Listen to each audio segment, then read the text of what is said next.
iko sawa.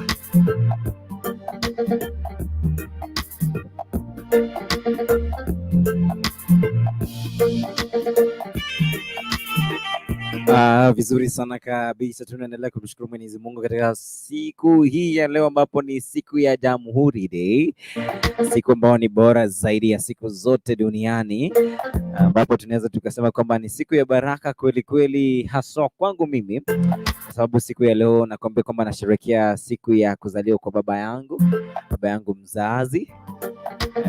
Kwa hivyo mahali popote alipo waisee, nakwambia Papa Isaac LENARD, kuna baba ambaye anaitwa LENARD Ugoka pale manyumbani. Happy birthday my father. Hiyo ndio nasema kwamba imekuwa ni Sunday ya aina yake, imekuwa ni Sunday happy birthday, imekuwa ni Sunday nzuri sana. Kidogo tumesherehekea mambo kadha wa kadha mengi, tukisherehekea kwa sababu ya ushindi ambao Bwana ametupa juu ya maisha yetu. And by the way, tumekuwa kwamba hatujapatana, I'm very sorry, lakini unajua ni hali yetu ya kushughulikia hali tu hapa, lakini nakwambia kwamba tuko very much back kabisa, so we won't miss any other time kuanzia sasa. Lakini naona pale SMS zinaingia kuingia, kwa hivyo kwa wale wote ambao mnaendelea kututazamia hapa kwenye Kisii Hot TV, niite Papa Isaac LENARD kwenye Gospel Hotspot katika siku hii ya Jumapili kama kawaida, ambapo tunasema kwamba Bwana wetu atujalie na tuwezeshe kwa kila hali ili kwamba tuzidi kusimama katika upendo wake.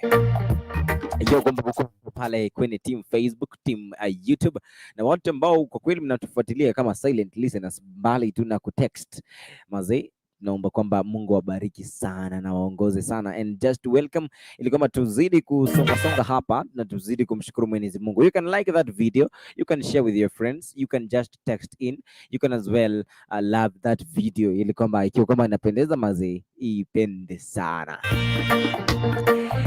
Leo ikiwa ni Sunday ya Jamhuri, ambapo kwa kweli tukiangalia yale ambayo yameweza kutukia siku ya leo kwenye Jamhuri celebration, kidogo kumekuwa na victimization, watu wakisema kwamba Raila Odinga ameongea baada ya naibu wa rais.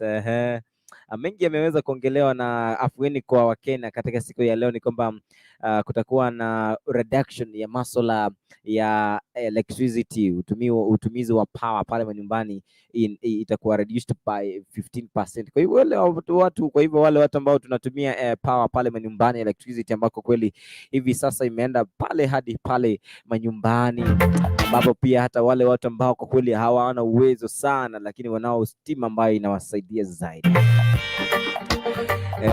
Leo tunaenda kuzungumzia mambo mengi zaidi ambayo tumekupangia katika siku ya leo, nikidhani kwamba uko sawa kabisa na umejiandaa unapoangalia hapo kuhusu yale ambayo tunaongelea siku ya leo. Ni kuhusiana na masuala ya we have our independent God. Our independent God ni Mungu ambaye ana uwezo zaidi ya wale wanadamu ambao kwa kweli tutawaona katika hii nchi, tutawaona katika mataifa yote, tutawaona mahali tunapotembea. We don't see those people who are independent like our God. Our God is the person, is the only God,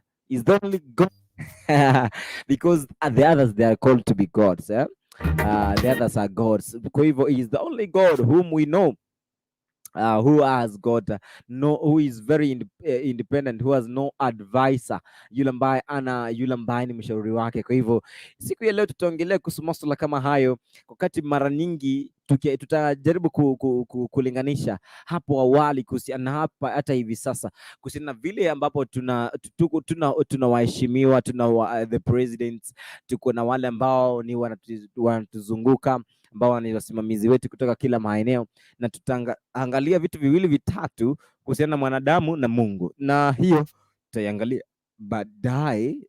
Pole sana kwa sababu ya hali hiyo, najua ni wakati watu washakula sapa pale, saa hizi ndipo kino kinaendelea kujifungua kidogo, lakini itabidi kama tumeandamana kwa njia ya taratibu kabisa.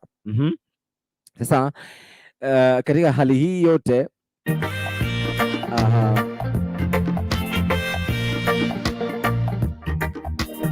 Tumesema kwamba lazima mwanadamu yeye awe na mshauri, lakini Mungu hana mshauri yeyote, kwa sababu Mungu tu yeye ndio wa kipekee, kwa sababu yeye hata wakati alipokuwa akiumba nchi hakuwa anahitaji mshauri yeyote, kwa sababu anajua tu yeye ndio zaidi ya yote ambao kwa kweli tutampata, na tukishampata tutapata dawa katika maisha yetu. Kwa hivyo hivi leo tunakukaribisha wewe ambao umejiunga pamoja na sisi kwenye Kisi Hot TV ili kama tuzidi kumshukuru Mwenyezi Mungu na kumuinua katika siku hii ya leo, na tuzidi kumpambanua yale makuu ambayo anazidi kutenda juu ya maisha yetu, ili kwamba iwe vizuri, ili kwetu sisi kusonga katika siku hii ya leo, zikiwa zimekatika dakika 19 baada ya saa 3 usiku. Leo ni siku ile, nikwambia kwamba ni siku ya furaha kwangu, kwa sababu my dad alikuwa akicelebrate kidogo masuala ya kwake pale, happy birthday kidogo. Imekuwa noma re. Wanasema imekuwa noma re, but anyway we just thank God and we were glad for our father, na hata wale baba yangu, kuna wale wote pia mmekuwa pale. I remember there is a classmate alikuwa anaitwa Diana, ambaye mara nyingi tulikuwa tunamuita kama mtoto wa, kuna yule ambaye alikuwa ni fundi katika shule yetu pale. Mimi ni alumni wa Suneka Secondary, na wakati huo wote alumni huyo dada leo pia alikuwa ana celebrate Diana pale uliko. I think ni Diana karaoke, I think kitu kama hiyo, kama sijakosea. Happy birthday my dear sister as well. Yani mnashare tu hiyo happy birthday na dad bana. Hii ni watu ambao, and we are actually saying may God bless these people who are independent. Actually I'm starting to rely on other people. Mnastahili tu kujirely nyinyi wenyewe. Ukikosa pesa ambia Mungu akusaidie.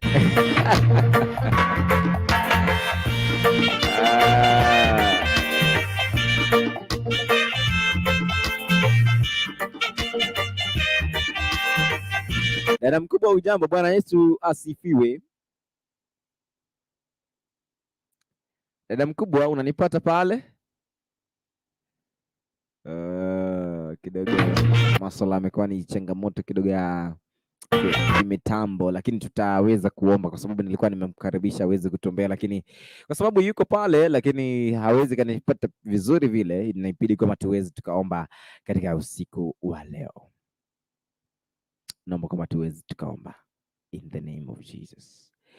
Baba wetu wa rehema, tunasema kwamba ni asante. Tunasema kwamba ni asante kwa sababu ya maisha uliotupa. Tunasema kwamba ni asante kwa sababu ya mema ambayo Bwana unazidi kuyatenda juu ya maisha yetu Bwana.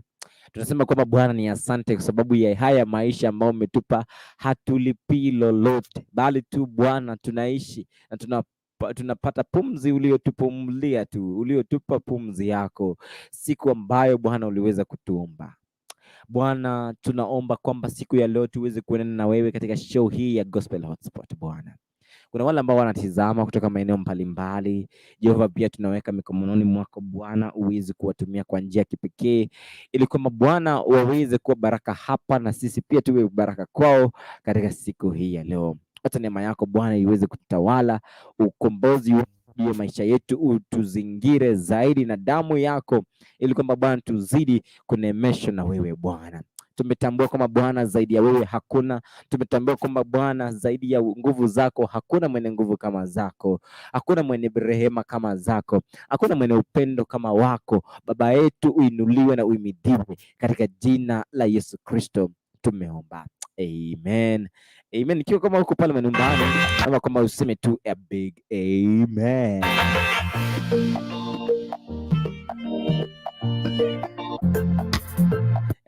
Ukisema kwamba big amen, ningependa tuseme kuhusu masuala kidogo tu kuhusiana na Biblia siku ya leo, lakini kifungu ama tuseme kwamba ni kifungu cha kufungulia ibada yetu katika jioni ya leo ni kipi hiki. Hivyo hebu tungoje tu pale, tungoje tukiambiwa kwamba kifungu ni kipi hiki.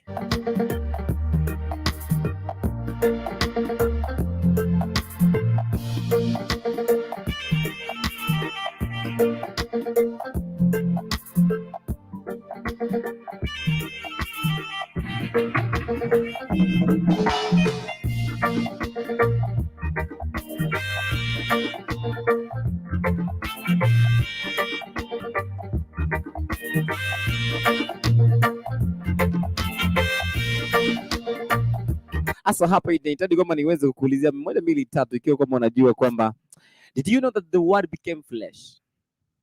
The word became flesh. You know that the word became flesh. Na hii itabidi kama umenikubalia nikwambie kwamba how did it get to be flesh? How did it get to be yeah. Yani, how did it get to be flesh? I want us to know that. In the book of John, katika kitabu cha Yohana, sura ni ya kwanza, mstari ni wa kwanza hadi 6. Inasema kwamba in the beginning was the word, and the word was with God, and the word was God. He was with the word in the beginning. Through him all things were made. Without him nothing was made that has been made. In him was life, and that life was light of all mankind. The light shines in the darkness, and the darkness has not overcome it. I think pale tutachia pale, tutachia pale ndio kidogo tuweze elaboration kidogo niweze kujua hili ni maana gani, na mbona ninasema kwamba the word became flesh.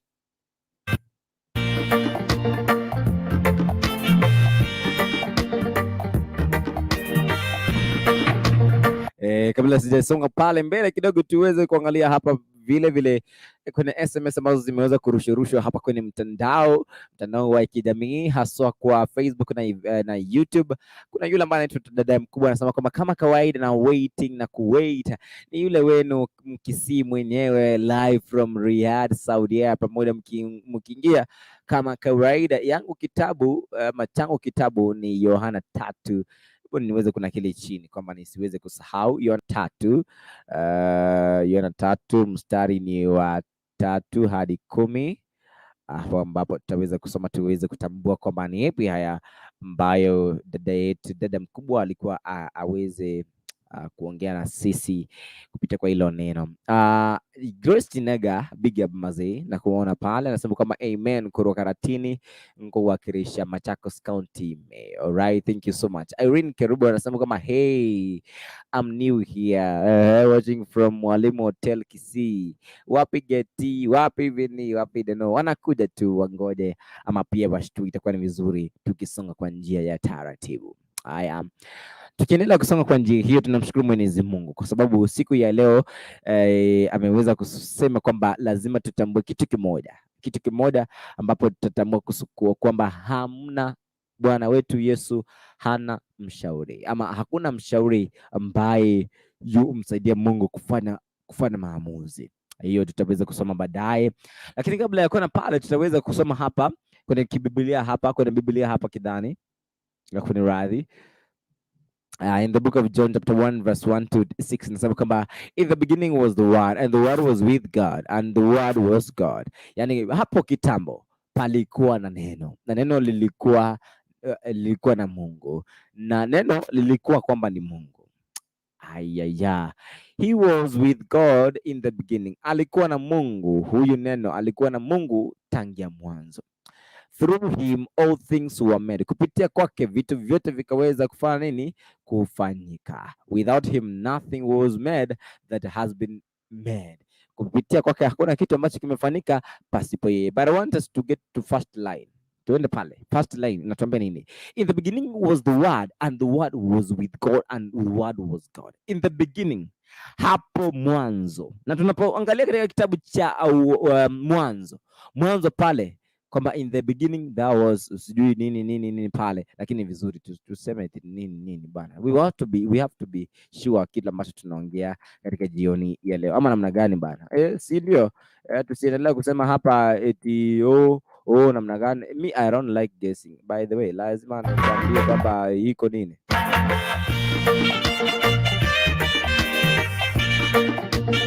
So anyway, in the beginning God created the heavens and earth. Now the earth was formless and empty. darkness was over the surface of the deep and the Spirit of God was hovering over the waters. Hapa nataka tuelewe vizuri. Anasema kwamba in the beginning God created the heavens and the earth. Kwa hivyo tunapoangalia pia katika kitabu hiki cha Yohana kinasema kwamba in the beginning was the word. Kwa hivyo hata kabla ya kuumbwa kwa haya mambo yote ambayo tunaona kwamba in the beginning God created the heavens and the earth, kwa sababu now the earth was formless and empty, darkness was on the surface of the deep and the Spirit of God was hovering over the waters. Your Spirit of God hovering over the waters was with God, and that is the one whom we are calling the word today. Katika siku ya leo nataka tuelewe ili kidogo tusiwe tunachanganyika. In the beginning, that is the book of John, pale mwanzo, chapter 1 verse 1. Na pia tunapoangalia Genesis chapter 1 verse 1 inasema kwamba in the beginning God created the heavens and earth. Tunapoangalia hapa ni kwamba kuna uhusiano fulani. Uhusiano huu unatokeana na masuala ambapo tunaangalia in the beginning there, in the beginning. Hapa wanasema kwamba in the beginning God created, na hapa inasema in the beginning the word. Na hapa anarejelea kwamba vitu vyote ambavyo viliweza kufanyika pale mwanzoni havikufanyika tu hivyo, bali vilifanyika kwa nguvu za huyu ambaye ni neno. Neno yupi ambaye tunamwangalia siku ya leo? Ni neno yupi ambaye tunamuita katika siku ya leo? Ni huyu nani ambaye neno lake tukilitada hivi inakuwa salama katika maisha yetu? Person who is so important to our lives. Who is this God so important to our lives, ambaye tukikuwa na yeye hatuwezi tuka lose anything.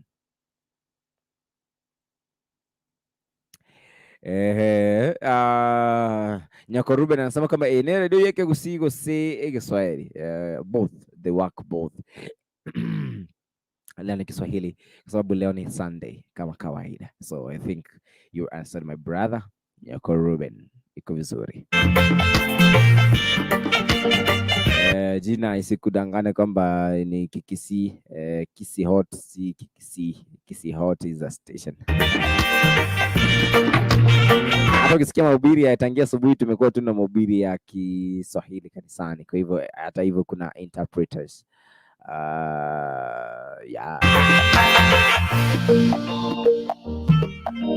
Interpreters wako pale makanisani and then they're doing well.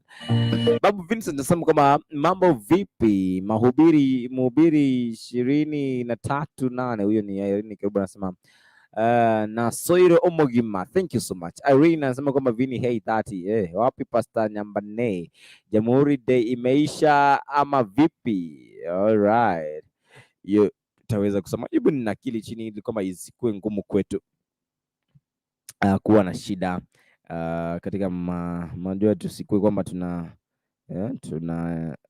inakuwa ngumu kwetu kuendelea. Nataka tushike hapa, itakuwa ni vizuri tukiendelea kwa njia ya taratibu, alafu tutasonga kwa njia hiyo ambayo Mungu anahitaji.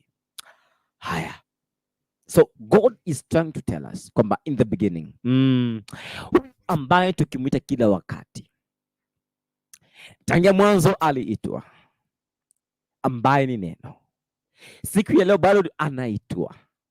Wakati so kama wale ambao ni mitume watatu, mitume 12 wa Mungu waliweza kuita hili neno. Ni neno ambalo tunaambia kwamba ni neno la uzima, neno ambalo linaleta ukombozi, neno ambalo linaleta imani ndani ya mioyo ya watu wake. Neno. Siku ya leo unaweza ukaambiwa kwamba neno ni nini? Neno ni nini? Na unakashangaa kwamba ni kama sijui neno ni nini. Lakini unajua, si kama haujui, unajua. Na ikiwa unajua, unapata tu yani uko tu pale, yani unashinda tu fanya nini, lakini we are trying to say this, tunastahili kusema hivi.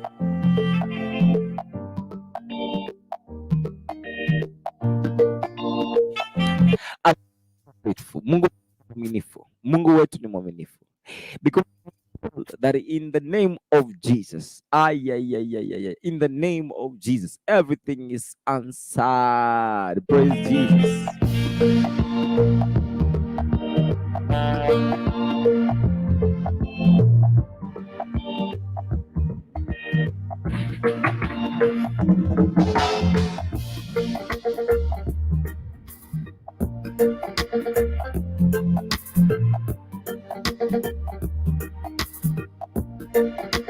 So huyu ambaye kidogo Irene utangoja, just kuwa na subira because I'm explaining mine here, so itabidi kama umengoja. Yes. Okay, I'm trying to say kwamba kwamba anaitwa huyu ndio Yesu. When we call his name, everything is done. Tunapoita jina lake, mambo yote yanafanyika. Yale ambayo yanaonekana kuwa magumu yanaonekana kuwa rahisi, kwa sababu tumeilita jina lenye nguvu. Hata magonjwa yakaweza kusikiza na yakatii. Katika kitabu hicho cha Yohana 16:26 inasema kwamba that at that day ye shall ask my name. That is Jesus. We should ask in his name. We should ask in his name. Our Father is great. Our Father is gracious. We have to call upon his name. Upon his name. Upon his name. Lazima tuite jina lake. Tukiendelea kusonga pale chini about hiyo facts about calling the name of Jesus, kwa sababu yeye ndio neno ambalo tunasoma siku ya leo. Acts chapter 9 verse 12 and 21 inasema kwamba nirudi tena Acts chapter 9 verse 21 inasema kwamba all those hearing his continued to be amazed and were saying, it is not he who in Jerusalem destroyed those who called in the name, in this name, and who came here for the purpose of bringing them bound before the chief priests. Yeah. Yes. Call unto the name of Jesus.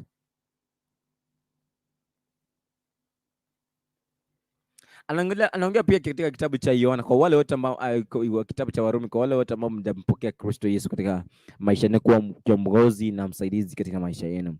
In the book of Romans chapter 10 verse 13 inasema kwamba for whoever will call on the name of Jesus will be saved. So call on the name of Jesus. Ukiwa pale hospitalini, don't give up because you need to call upon the name of Jesus. Mbea kwenye pale kwenye stage leo customer, ndugu yangu, ambia Bwana, I'm here now, I'm here now, I'm fasting for you, oh Jesus. I'm fasting, oh Lord, to have what? To have the people who are ready to worship him in truth and in faith. Hallelujah. Inakuwa ni vizuri tukielewa kwa njia hii, basi inakuwa kama ni haraka sisi sote kuweza kusonga katika neno hili la Mwenyezi Mungu. Vizuri. Haya. Thank you so much kwa nazidi kututafutia na kutufuatilia. Thank you so much. Bado nikiangalia hapa, wapi Amy, wapi kwa Mboka, Vayu, wapi J King's Ride. Kuna mtu ameniambia happy Jamhuri Day. Mimi nishakwambia Irene, nishakwambia happy Jamhuri Day. Happy Jamhuri Day. Oh yes, hallelujah. Yes. Happy Jamhuri Day. Have a blessed one. When you're in the midst of all this. Otherwise, mimi nakwambia kwamba ziko zimekatika ni dakika 37 baada ya saa 3. Nataka nikwambie kwamba we should give our God all our prayers. All our prayers. Lord Emotion nasema in as you should till end. Nakwambia kwamba iko vizuri. You can just like niliposema hapa awali kwamba you can like the video, you can share with your friends, and as well you can do what? You can love the video if you're on WhatsApp, I mean on Facebook. And for those people who are following us using YouTube, kindly connect with us and just itakuwa ni vizuri. I love you people. I love you more, and I want us to stay unto the will of the Lord. Lonomwesh papa hapa yuko Lin, Omwesh, vipi? Poa sana. Sauti iko chini dameni. Ongea kwa sauti bana. Happy Jamhuri Day. Happy Jamhuri Day, my sister Loni Omwesh. Uko namna gani lakini? Niko poa, nashukuru na wewe. Niko sawa. Kukumiss tu, hebu fungulia kamera bana. Wewe unataka tusione urembo wako hapa kwenye TV ama unataka namna gani? I can't open. Maybe tomorrow. I'm somehow busy. Okay. It has been long. Hatujai meet. It's long actually kwa sababu ya masuala ya mitambo imekuwa ikishughulikiwa, sasa tumerudia kabisa, tumerejea kabisa. I'm happy to see you smiling in a good health. Go to God. Happy to dear. So, hii Jamhuri imesherekea ukiwa wapi? Kwa nyumba tu? Huku tunakuanga indoor. Indoors. By the way, huwa nyinyi hamsalimii watu huko nje? Hapana, tunakuanga tu indoor. Unaenda wapi? Unajua nani? Maybe Haujui utoke mtu? mahali ndio mrudishwe tena hivyo tu. Kwani unijui? Si utapanda ndege tu kuja unisalimie tena urudi. Possible. Naona tu hapa tunaelekea Krismasi bana, si hata unishtue bana na Krismasi, ama umebeba nini Krismasi hii bana, umenamaza hivi? Yenye naweza kuombea Mungu akusaidie umalize mwaka vizuri, wewe na good health, so uanze mwaka vizuri pia. That is my wish. Alini nakuwa mjanja. Alright, nimeona tu hiyo sura nimeiona sasa. Cha muhimu ni wai Cha muhimu hata vanity. bora uhai Hopefully you need to appreciate God for that. kabisa. Yeah. Alright, thank you so much our sister, we love you so much. Haswa mimi nakupenda. Thank you for just joining us today. Feel most loved too. Bye bye. Salimia wengine. Nitawasalimia. Asante sana na Mungu akubarikie. Amekuwa ni Loni Omwesh, amesema kwamba Jamhuri Day imekuwa nzuri. Vincent Omwana Buava Getutu, how are you my brother? I'm good, Mr. Baba Isaac. Mambo vipi? Niko sawa, Mungu ni mzuri, Mungu ni mzuri. Hata mimi nashukuru Mungu kwa kuniwezesha siku ya leo kufika wakati kama huu, niko wai na niko na kila kitu. Nashukuru Mungu. Oh yes. Mi leo nilikuwa Nairobi hapa Embakasi tu, nimetulia. Kesho ndatulia bado hapo tu. Until Tuesday ndio mtu resume job. Kwa hivyo hii Krismasi bwana, amkuji bwana Krismasi bwana. Unajua pia itapanda. Unajua ina depend na kampuni watafunga lini bana. Kama sisi watafunga on the 23rd, then tulisumu 27, unaona 27 sasa. Unaona siku karibu mbili hapo, ni ngumu kukaa hapo wote. Yeah.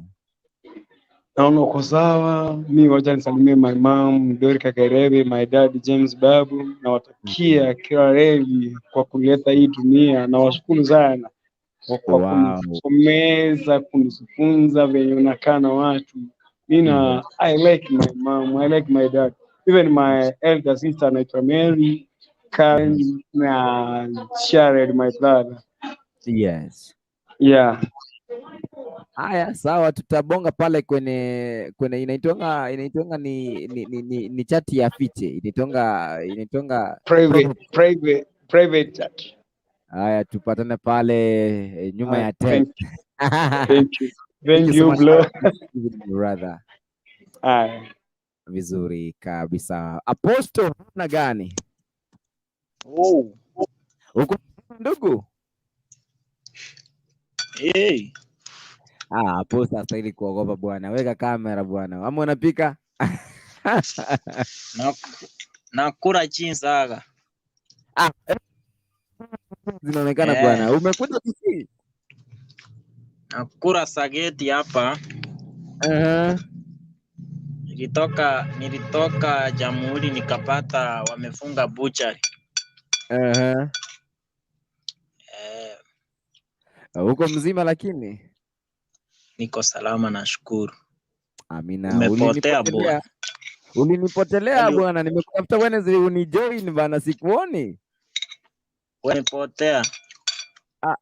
Wewe ndio umepotea bwana. Wewe ingia pale nyuma ya tent pale, tukimaliza show tuchape story Mwashene kabisa. Mwashene unajua iko hapa Monday, Tuesday to Friday. Bana.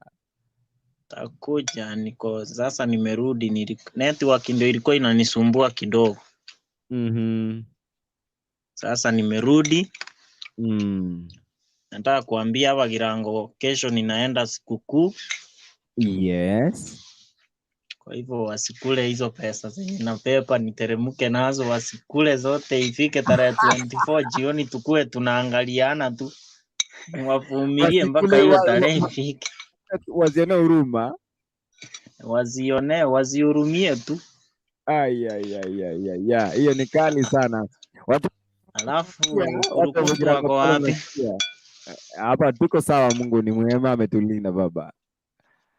Kurukuntu aliendanga wapi? Kurukuntu yupo, ni vile tu leo Sunday huwa tunapewa hii program, inakuwa tu Sunday peke yake, ni ya kuvuka tu na mwaka kabisa. Sawa, msalimie. Tutamsalimia ndugu. Sasa wewe pia tutaongea tu pale. Yaani ukitoka Nairobi, najua kwamba ule ni mji ambao kidogo ni mji wa jua kali, lakini tunaelewa kwamba mtakuda na kitu. Alafu uambie mafans bwana wasikose kwa harusi yangu. Harusi nini bwana? Harusi inakuja. Harusi wewe tuambie, tualike, hata mimi nitakuja pale, nitakuwa kama guest. Mimi nitakuwa maybe hata nitaunganisha hiyo harusi bwana. Wasikose, watu wasikose, wakuje kwa wingi. Watakuja hapa, naona watu watakuja tu, usijali ndugu yangu. Sawa, barikiwa sana. Aya, asante sana ndugu yetu, anaitwa Boss ambaye tumekuwa tukiongea na yeye. Blessed mambo, asifiwe. Amina. Uko mzima?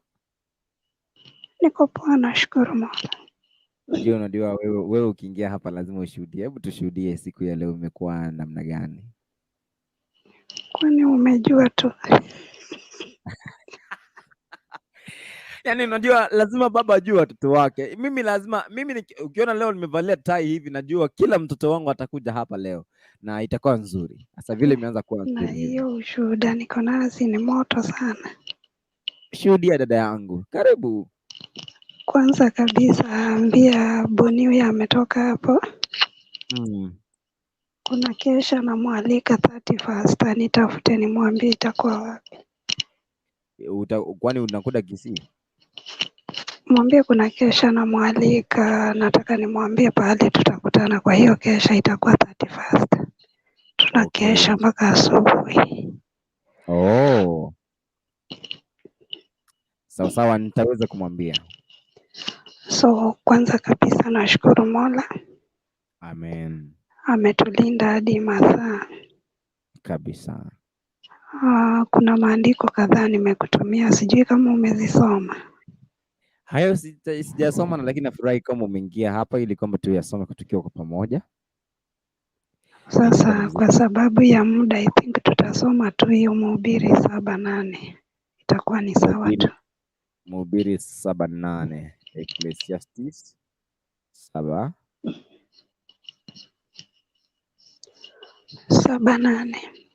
7 verse. Unapoendelea kutafuta, ningependa kuambia watu hivi. Mimi ushukuru Mungu kwa mambo matatu. Oh yes. Jambo la kwanza, huwa nashukuru Mungu kwa yale ametenda. Yale ametenda ni kukuwa uhai. Unajua ukiwa uhai amekutendea. Huwezi sema hajakutendea jambo. Oh yes. Ya pili, huwa nashukuru Mungu kwa sababu ya yale mambo anapanga kufanya. Mungu anapofanya jambo anapanga kwanza. Akishapanga kisha analitenda. Kwa hivyo ya mwisho ni yale atatenda. Kwa hivyo mimi ushukuru kwa mambo mangapi? Matatu. Kwa hivyo tuwe watu wa kushukuru kwa hayo matatu, tusiwe tunashukuru tu kwa ile moja yenye tunaona saa hiyo. Hapana. Sijui kama umepata hiyo maandiko. Mimi kisha yapata ni 7:9. Inasema kwamba nitasoma version. Sijui ulikuwa unataka nisome version gani, kwa sababu nini na version mingi hapa. Nitaanza na English Standard Version, inasema kwamba be not quick in your spirit to become angry, for anger lodges in the heart of fools. Kwa hii ingine ambayo inaitwa ni New International Version ama NIV, inasema kwamba do not be quickly provoked in your spirit, for anger resides in the lap of fools. Hiyo umesoma ni ngapi? Hiyo umesoma ni ngapi? Si ni Ecclesiastes 7:9. Mhubiri 7:8. Oh. Sasa nimekosea tena. 7:8. Good. Now I got it. Iko pale, nitasoma versions. Sasa nianzie na NIV sasa. Inasema kama the end of a matter is better than its beginning, and patience is better than pride. Kwa New Living Translation inasema kwamba finishing is better than starting, patience is better than pride. Kwa English Standard Version inasema better is the end of a thing than its beginning, and the patient in spirit is better than the proud in spirit. I think hiyo English version limeweka vizuri. Kwa wale watu wamesikiza hiyo maandiko vizuri, wanaweza enda wajisomee wenyewe. Yeah, sure. Wajue ni maandiko imesema, sio sisi. Kwa Kiswahili inasema ni heri mwisho kuliko mwanzo. Kabisa. Sasa mimi ile ushuhuda niko nayo ni hii. Tulipokuwa tukianza mwaka wa 2021 Januari tarehe 2, nilichukua kalamu na karatasi. Kuna group fulani niliingia live, nikaambia watu nataka kila mtu andike chini kile anataka kwa Mungu. Tunapoanza hii mwaka, haijalishi atakutimizia wakati gani, lakini kwa sababu yeye ni mwaminifu atatutimizia. Na tukatumia maandiko ya Matthew 21:22 ambayo inasema with prayers you will receive what you ask. So tukaambia Mungu, sisi tutatumia hii maandiko na tunaamini wewe utatenda, juu maandiko ni yako, sio sisi tumeandika. Mimi nimekuwa nikingoja hiyo jambo wenye nilitaka from January mpaka sahi Disemba. Ndio. Ilipofika tarehe 8 Disemba, nikasema sasa hapa sioni matumaini, hapa biashara ishanichoma. Nikasema labda yangu ni mpaka 2022. Ilipofika tarehe 9, naye Mungu akatimiza vile nilimuomba. Amen. Kwa hivyo usiangalie mwanzo, unaona niliomba Januari, nimekuja kupewa Disemba. Kwa hivyo kile unaombea usikate tamaa, usiangalie vile ulianza kuomba, angalia vile utaipokea. Kwa hivyo hata kama itachukua muda gani, utaipokea tu. Na yule ambaye aliomba na hajapewa, wewe angalia vile utamaliza hii mwezi, unaweza pewa hata tarehe 31st, bado tuko mbali. Yeah, yes. Sure. Amen, amen. Blessed mom. Wewe unakuwa baraka sana, na tunashukuru Mungu kwa sababu bado unapoingia hapa hata mimi roho yangu inatulia. Naona hata ushuhuda zako zinanijenga sana. Thank you so much. Lakini kabla hujaenda, sijui dada zako bana, sijawaona siku hizi. Dada zako kina Vani sijawaona, walienda wapi? Tuko na likizo mpaka Januari, kwa hivyo tuko na wao vamba tu vamba, hata mimi niko tu chini ya maji. Okay. Tuko nao mpaka Januari ndio watarudi. Alright, sawa tu. Thank you. Na sijui kuna hii ambayo Vasu liniambia, acha nikusomea kwa sababu wakati upo bado. Unaona kama wakati upo. Pia utaniruhusu niongee, kuna jambo nimesahau. So ongea tu nikiendelea kutafuta. Soma kwanza kama ushapata. Sijaipata ndio ninaendelea kutafuta kimam. Ile jambo nilikuwa nataka kuhimiza watu ni watu wamekuwa na tabia mbaya sana. Eti sahi watu wamekaa hivi wamekondoa macho wanangojea tarehe 31st waanze kusamea wengine. Ningependa kuambia watu hiyo ni tabia mbaya sana. Mtu anapokukosea msamehe hiyo siku, usilale kama hujasamea mtu. Yeah, sure. Hiyo 31st usipofika utakufa kama umebeba mtu kwa roho yako. Haya, wale wanawali walikuwa wamejiandaa kuingia kwa harusi. Bwana harusi alipokuja, wenye walikuwa tayari ndio waliingia naye. Yeah, sure. Kwa hivyo kuwa tayari kila dakika, kuwa tayari kila dakika.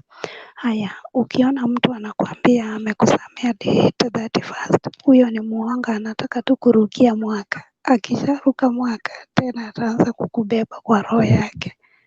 Kwa hivyo mtu asikudanganye 31st ati nimekusamea, mwambie mbona hukunisamea kuanzia Januari. Kwa hivyo ningependa kuhimiza watu wote ambao wanatutazama na kutusikiza, mtu akikukosea usilale kama umembeba. Wewe ambaye uko tayari ndio utaenda na Mungu. Wewe ambaye bado umebeba wengine utaachwa hapo kama umewabeba. Na kuna verse hapa umeandika kidogo sijaipata vizuri. Ulisema Ecclesiastes chapter 2 ama 23? Sababu 23 naona kama sioni pale.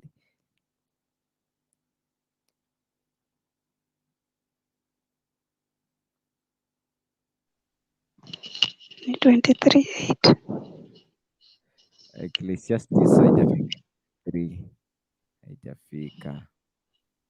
Na hapa ni ama ni mimi najua vibaya because nimejaribu kuangalia hapa na niambia Ecclesiastes 23 haipo hapa. Wacha tutaangalia kama sisi ndio tutakuwa tunakosea. Nimeipata sasa, nimeipata. I think ni mimi nilikuwa nimekosea.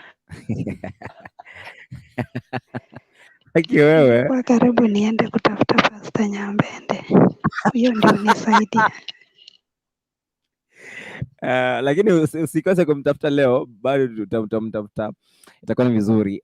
Tunaangalia hapo, unasema kwamba kitabu cha Ecclesiastes 23 verse 8 anasema kwamba who hath taken his counsel against Tyre, the crowning city, whose merchants are princes, whose traffickers are the honorable of the earth. Hiyo ni angalia version nyingine. Hii kizungu ninaikura hapa, naona ni kama hata mimi inanitatiza. 23 verse 8 pale. Tutani angalia hii nyingine. Who has proposed this against Tyre, and bestower of crowns, whose merchants were princes, whose traders were the honored of the earth. I think kufikia hapo nimemaliza. Hii kizungu ni ngumu. Sisi huwa tunapeana maandiko, mtu andike chini aende ajisomee polepole. Kama unaelewa ya Kikisii, kama ni Kiswahili, kama ni Kizungu, unajisomea mwenyewe polepole. Kwa hivyo ningependa kila wakati ukiingia live ama ukikutana na watu, ongea nao, waambie sameaneni, wacha kungoja 31st. Haujui utafika hiyo 31st, hujui. Kwa hiyo kama mwenzako amekukwasa, amekukosea, msamehe kabla ulale kama uko safi, ndio dakika yote ukichukuliwa ukuwe safi. Wacheni kungoja ati 31st mnaanza kujifanya nimekusamea na kupenda, turuke mwaka salama, kumbe ni mwaka tu unataka kuruka. Mtu akijaribu kunikujia 31st nitamstopisha. Ukipata alikuwa anataka anaifanya for a good intention, wewe utamsamea tu. You can know a genuine attack, mam. Pia wewe gumu guy, upate hiyo siku ndio nilikosea, alafu nimekuja nimekwambia aki tafadhali we lazima utasamea bwana. Kusamea inakuanga anytime. Namaanisha huyo mtu atakukujia 31st mkomeshe, huyo ni muongo. Mbona akukusamea kutoka Januari? Kama ni wa Januari naye anastahili kustyle up kidogo, sio? Thank you so much, mom. We love you and thank you for joining us this evening na tunashukuru sana. Oh, enda nitie kina pasta bana. Na hata kina Vanis pale. Kuna huyu binti mwingine anaitwa nani? Nimesahau jina lake. Kuna huyu boss lady. Boss lady pia simuona. Nyapsa kwa nyumbani. Nyapsa ako already ni Kenya. Hao wamesota sahii hawana bundles. Lazima nitapiga mluzi. Hivyo wako Kenya na hatujajua. Haya, tutawafuata. Lazima watupe Christmas bana. Na blessed mom kupata pale offline nitakuchapa. Haya, lakini tutaongea hiyo. Thank you so much. Hiyo amekuwa ni blessed mom ambayo tumekuwa tukizidi kuongea na yeye. Huyu mwingine anasema kwamba John anasema kwamba what is the topic today? Today we are talking about masuala ya kwamba Mungu hana mshauri. Na tutaangalia differences because about ushauri. Kuna ushauri. Unajua wewe sijui kama wewe unapenda kushauriwa. Hilo ndilo swali la kwangu hapa. Sijui wewe unapenda kushauriwa. Kama haupendi itakuwa ni vizuri ukituambia, kama unapenda basi itakuwa ni vizuri ukituambia. Blessed mom hapa Boniface Ungaro anasema kwamba nimesikia blessed mom. Pia George Nyakuni nimekujibu pale. Inakuwa ni vizuri tukiendelea kusonga. Kwa wale wote ambao mnazidi kutufuatilia, zimefika ni mida ya saa 4 usiku saa ya Afrika Mashariki. Ili kama tuzidi kuingia hapa, tuzidi kusema kwamba gospel hotspot tunaenda pale juu, ili kwamba tuendelee kuzidi kumtukuza Mwenyezi Mungu kwa sababu ya ujumbe alionao juu ya maisha yetu katika siku hii ya leo, ambapo tunaendelea tu kupambanua mambo mawili matatu. Sijui kama umepewa ushauri ya siku moja, sijui ushauri ulikuwa namna gani, ulikuwa ni mzuri mbaya, lakini tungependa tu tujue ushauri ambao ulipewa na mtu ikiwa kidogo tu unakinzana na kila ambacho najua, unakinzana na neno la Mwenyezi Mungu kidogo tu, tuambie ulikuwa ni ushauri gani jameni? Unaweza pata kama lakini ikiwa tu ni ule ushauri ambao unafaa kidogo, tutuambie kwamba ushauri huu ulikuwa mzuri, na ninashukuru Mwenyezi Mungu sababu ushauri huu ulinijenga na niliweza kusonga kutoka hatua moja hadi nyingine, na hata hivi sasa I'm very glad kwamba Bwana wetu ameweza kufanya kwamba niwe na ushuhuda siku hii ya leo. So ni kwamba kuna ushauri ambao unapewa, na nakumbuka kwamba kuna wakati nilikuwa mdogo na ushauri fulani ambao nilipewa na baba, kwa sababu leo bado ninamcelebrate kwa sababu saa inaisha pale, zikiwa kwamba zimebaki limebaki ni lisali moja na sekunde na dakika 59 ili kwamba tuweze kuvuka siku nyingine. Hapo bado nitaendelea kuzidi kusema kwamba he's one of the men ambao wamenifanya niwe siku ya leo. Kwa hivyo hiyo siku akiniambia kwamba bana usitaki kucheza mpira sana kwa sababu hii mpira bana inakuaffect sana kimasuala ya elimu. Na nilikuwa napiga soka sana. Na nilipenda soka by the way. Hata sasa napenda soka tu kuitazama.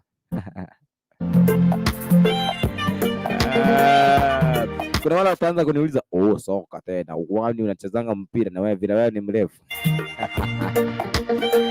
Mimi ni mrefu lakini kupiga mpira nilipiga soka. Ninakwambia nilipiga soka vibaya sana. Yaani ile unasemanga nilipiga vibaya sana.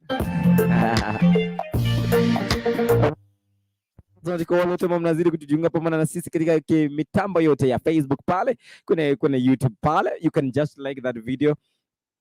Kwa njia iliyo nzuri.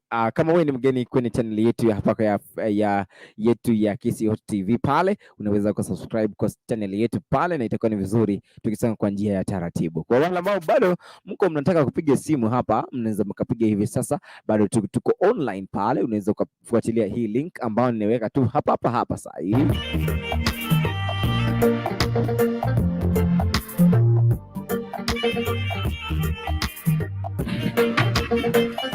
Link ishaingia pale. Ikiwa kwamba unataka kufuatilia link hiyo ili kwamba na sisi katika jioni ya leo, basi itakuwa ni vizuri kwamba utapata wakati kama fursa nzuri ya kuongea pamoja na sisi. Kuna dada mkubwa hapa na ningependa kumuingisha kwenye hapa. Dada mkubwa, Bwana Yesu asifiwe. Amen. Naona tu network imekusumbua, lakini dada usijali. Mungu anakupenda. Si unajua? Ananipenda kabisa. Amen. Nimekumiss, umekuwa namna gani? Umenimisi sana. Yaani nataka kuingia hapo bwana, network inanisumbua lakini Mungu amefanya miujiza yake. Kabisa. Nimeingia. Ulikataa kunitafuta kabisa. Ile tuliambiana. Yeah. Unajua nataka kuingia Hot TV mara kwa mara lakini network yangu hapa bwana. Lakini leo naona Mungu amekubali. Amen. Uliokota namba yangu pahali? Iko. Umeiokota? Niko nayo, ujui niko nayo. Nikikuja Kenya nitakutafuta. Wewe nitafute sasa hivi ili kwamba tucheze inbox. Yeah. Huko mzima tunaongelea nini sasa? Leo tunaongelea ni ushauri upi huu ambao ulipewa kidogo ulikuwa mzuri ama uende ulikuwa ni mbaya. Yaani ule ushauri ambao huwezi ukausahau maishani mwako. Ushauri nimepewa mbaya au mzuri yani? Yaani tuangalie leo tunataka tuangazie uzuri. Tuache tu na ubaya. Uzuri. Yaani uzuri wangu sijawahi sahau wakati nilikuwa mdogo kiasi. Babangu alikuwa ananifunza kuandika. Sasa hiyo wacha nitoe ni ushuhuda wangu kwa sababu nilikuwa mdogo kabisa wa nursery yani. Oh yes. Sasa alikuwa ananifundisha kuandika, ananifundisha maneno hivi. So hiyo ni ushuhuda moja. Ushuhuda mwingine, mimi sijawahi sema eti nitaingia mahali niongee vile naongea hivi. Kozi naona yani watu wanaongea kwa redio ama kwa TV ni watu wakubwa. Wakati nilikuwa tu nyumbani hapo Kenya nilikuwa naona kuna mimi nitaongea kutoka kwa redio haki ama kutoka kwa TV sababu yani mimi yani nasikia vizuri mtu akiongea nasalimia nani nasalimia yani nasikia tena nasikia roho yangu inaniambia sasa wewe mimi nitakuwa lini kama huyu mtu anaongea katika yani kwenye redio. Na mimi sasa najifuna sana sababu yani kila kitu kina nyakati zake. Ndio maandiko yale katika Mhubiri yanasema kwamba kila nyakati kila kitu kiko na nyakati zake. Na wakati wake, ndio. Yaani nafurahi tu kwa hilo tena. Na kuna kitu ingine nilikuwa yani nikiona ndege ikipita juu. Nauliza sasa hao watu wanapita hapo juu wamezaliwa aje? Yaani walitoka wapi? Yaani Mungu aliwaumba aje? Lakini unaona miujiza ya Mungu, sikumaliza shule lakini nilipanda ndege kweli. Wow. Kile kitu nimeweka kwa moyo wangu kinanisumbua na nikiombea hii kitu hata siku moja nitajikuta na mimi nikipita hewa kama watu wengine haki. Unavuta hewa kama wengine. Yaani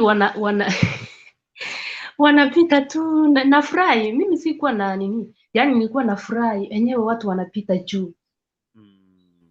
Hata anaenda kwa watoto wengine nilikuwa unajua mimi ni kama yani napenda kuongea na watu sana watoto.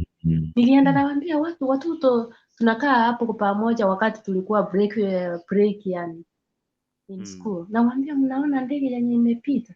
Unajua hao watu wamesoma, unajua hao watu yani ni wakubwa. Yani sikujua na mimi siku moja nitapanda ndege.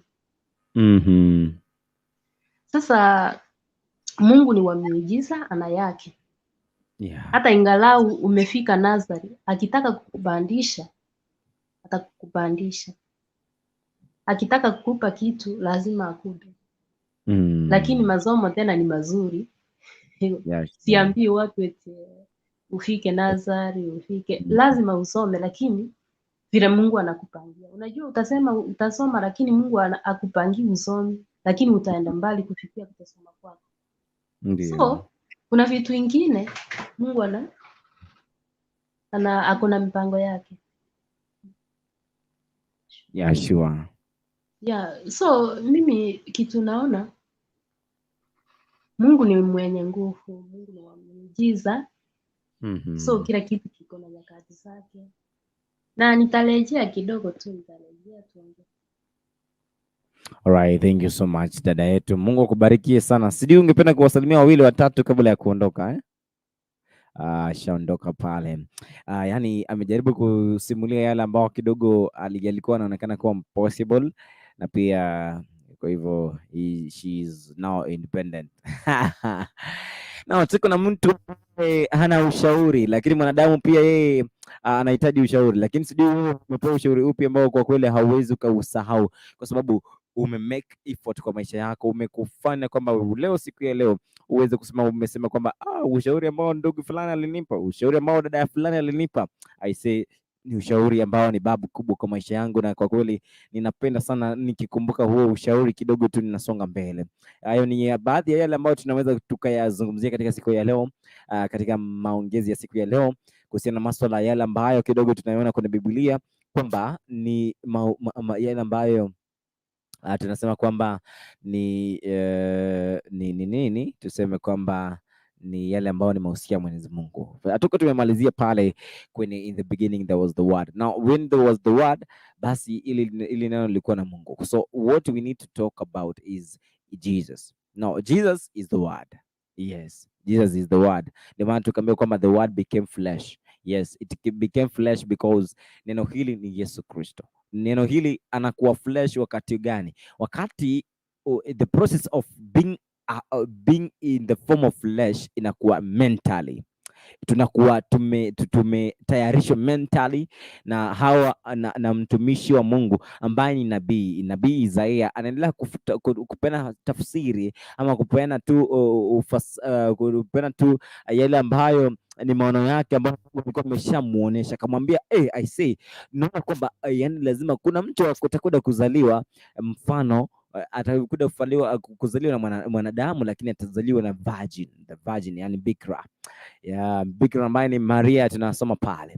Kwa hivyo tukaambiwa kwamba yeye akikuwa kwamba amezaliwa hataweza kushinda dhambi, hataweza analeta amani, ataweza kuwa kwamba yeye ndio mlinzi wetu, atakuwa yeye anatuangazia kila wakati. Na hata alipo tu pale alipoketi katika kiume kwa Baba, amesema kwamba wakati tumuitisha chochote, alipo karibu na Yesu alipo karibu na Bwana ambaye ni Mungu, ambaye kupitia huyo Mungu ambaye yeye alikuwa anaongea jambo, na hilo jambo ambalo ni Kristo. Kwa sababu ya hiyo basi tukiita kwa jina la Kristo, mambo yote yanakuwa ni salama na ni shwari juu ya maisha yetu. So we need to know that the genesis of everything, lazima kuwe na beginning. Lazima there must be a word of beginning. Now when we see the beginning, at the end of it all, this beginning which was started by God, ambayo ilikuwa imeanzishwa vizuri na Mungu, kufikia sasa tunaelewa kwamba Mungu ana mpango mzuri na maisha yetu. Kwa hivyo God has got a good plan upon your life. Pale chini nasema hata vitu ambavyo havikuwa sawa vilionekana kuwa sawa tulikuongea kwake nani? Mwenyezi Mungu. Kwa hivyo lazima tuelewe kwamba lazima tutii Mwenyezi Mungu katika hali zote.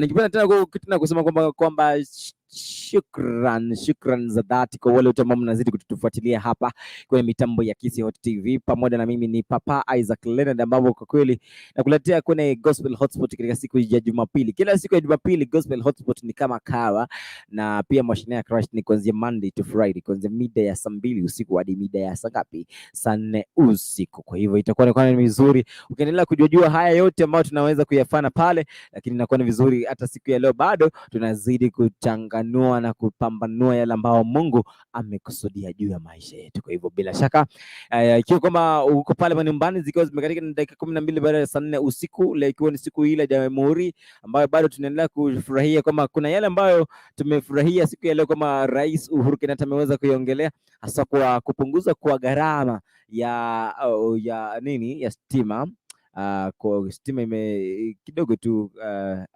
ita reduce kwa asilimia 15. Kwa hivyo tutakuwa sawa kabisa. Kwa hivyo wewe usilielie pale nasema kwamba tutoka ninapewa kidogo. Hapana, wewe ambia Mungu, Bwana nasema asante kwa sababu bado tunaona wewe Mungu unaendelea kutenda.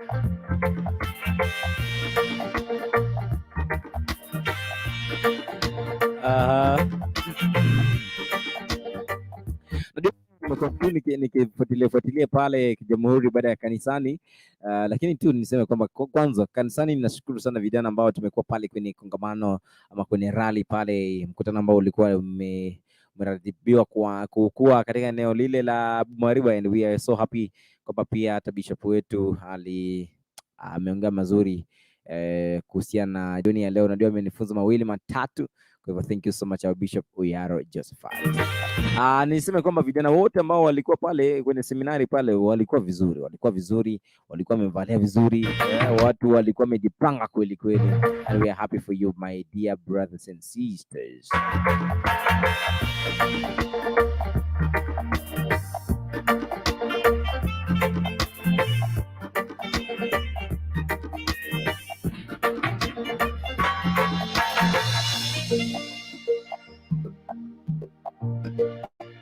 Haya, usiangalie mwanzo wa jambo, lakini angalia mwisho wake, kwa sababu mara nyingi tunaanza vizuri, lakini ukifika katikati umalize vibaya inakuwa ni vibaya zaidi, kwa sababu ni vizuri tu. Yani hata leo tumepewa changamoto kidogo kwamba just imagine kuna mtu ambaye amefanya kosa tu kidogo kama kuiba mayai.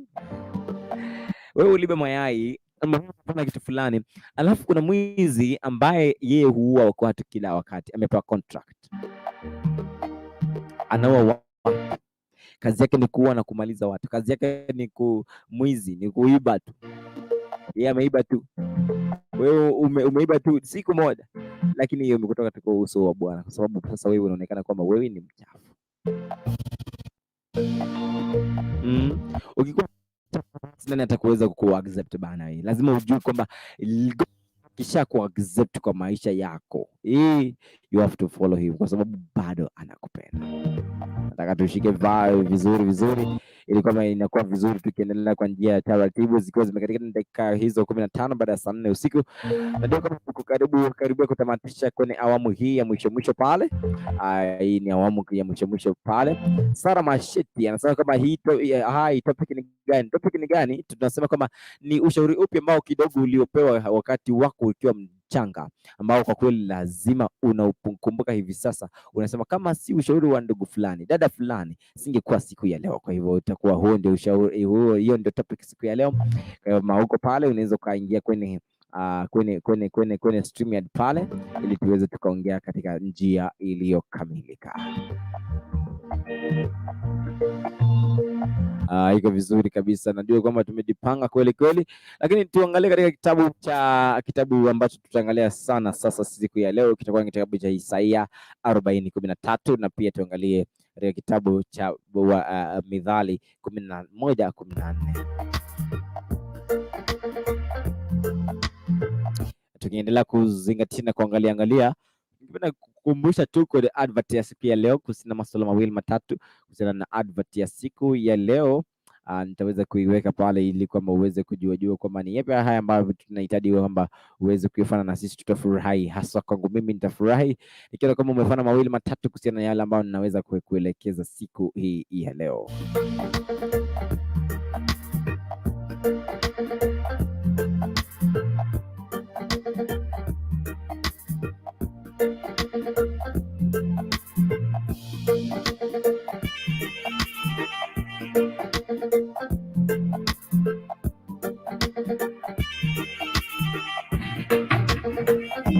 Vizuri tukiendelea pale, ile ambayo unaiona hapa kama advert ya siku ya leo ni kwamba kuna WhatsApp namba ambayo imepewa hapo 0700169444. Hiyo ndio ile ambayo umepewa hapo, hiyo ndio advert ambayo umepewa hapo. Tafadhali iangalie pale, kama umeiangalia pale itakuwa ni vizuri. Bwana iangalie tena vizuri tena, ningeangalia tena vizuri kwa nambari ambayo nimekwambia hapo, ambayo tutaiangalia hapo, ambao kwa kweli hata wewe unaiona hapo, unaiona hapo. 0700169444 ama 0700169444 ili kwamba uweze kupata yale ambayo unahitaji kwenye Kisi Hot TV, hasa kwa masuala ya entertainment na news, vile vile na masuala mengine ni kuhusiana na ukiwa na mazishi pale, unahitaji kustream huko, na harusi unahitaji kustream huko, tuna event yote nzuri ambayo ningependa tu iweze kuwa streamed kama inaugurations za bishops na video shooting. Piga simu kwa 07001694 itakuwa ni vizuri tukisonga kwa njia hiyo ya taratibu. Katika dakika hizo 18 baada ya saa 4 usiku, basi tunazidi kupambanua mawili matatu. Nitaweza kuingia kwenye neno la siku ya leo kwenye kitabu cha Isaia. Lakini nimeona Geti hapa. Geti nimemiss, sasa tuongea kidogo Geti, uko namna gani? Niko fresh. Naona picha yako unaonekana mrembo leo. Mbaya, umejipaka nini? Niambie ukoje? Niko sawa, Mungu amenilinda, nashukuru sana. Labda tu wewe? Mimi nashukuru, nimekuona. Nilikuwa napita tu, sasa nikaona wacha niingie nikusalimie, leo nimekufikia. Mazee, leo nafurahi leo, nafurahi sana. Geti, nimekumii sana. Yaani uliamua tu kuniondokea pale ama nilifanya kosa pahali na sijui? Wapi? Sijui kama Siku hizi wakati unakuanga si huko, unapata niko busy. Uko busy hivyo? Nikienda kuja napata ulikuwa ushaenda. Hivyo unapitia? Ulisherehekea Jamhuri Day yako aje? Imekuwa nzuri. Leo ilikuwa ni bash ya dad. Hata mko nitumia gift bana, nipea dad. Mazee nini? Mimi ndio sikusherehekea. Wewe kusherehekea, najua wewe si uliangalia tu kwa televisheni. Nilikuwa naangalia tu. Uliona wanasiasa vile wanasalitiana?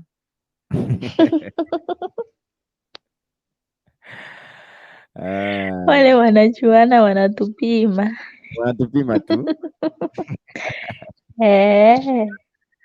Ni vizuri. Sasa tupe tu ni ushauri upi ambao kwa kweli wewe unakumbuka, ambao una make life yako hadi hivi sasa? Unakumbuka tu ushauri hadi unaanza kujichekelea, huenda ulikusaidia?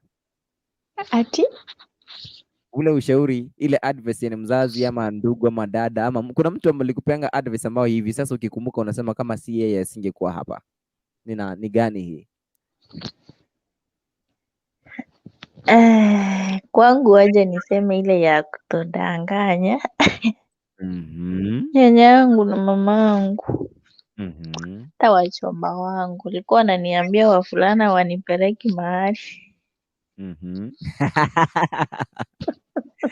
Hadi sasa hivi bado unajua tu hii hawawezi wakupeleka mahali. Haki walai. Watu wenye tulikuwa tunatembea na wao, hata ukiwa na shule, hata usipotembea na wao juu wao wanawachua na tabia zao. Nawaambia umeanza kutembea na kina somebody hivi na hivi. Okay. Nikupate. Na kama amekuambia akupate, wewe jua ukipatwa utaona. Ananiambia hivi, kama umechoka na masomo useme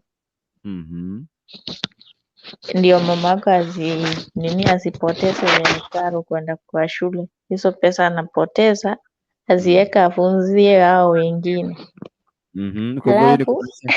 Kumaanisha ulikuwa na nyanyangu, hiyo ndio kitu tunasema hapa. Sikia nikwambie, hao watu wenye nilikuwa nakuanga na wao tunaenda na wao shule walikuwa tena makazi ni wa my mom, but sasa ni vile tuko umri moja, but tabia zao si mzuri. Sasa mi sikuwa nasijua, wao washazijua.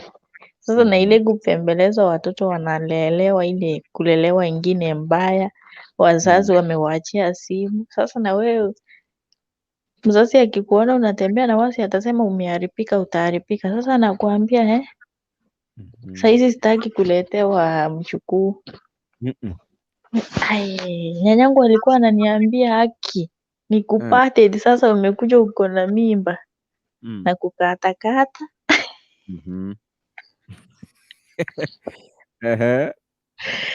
ama nikuache uzae nikatekate huyo mtoto nikwambie ukule umrudishe kwa tumbo basi.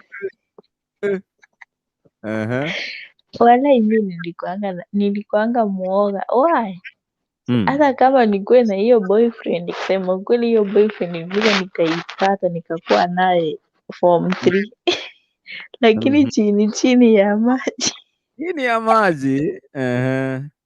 lakini sikuwa natoka niende eti naenda kutembea what and what, hapana.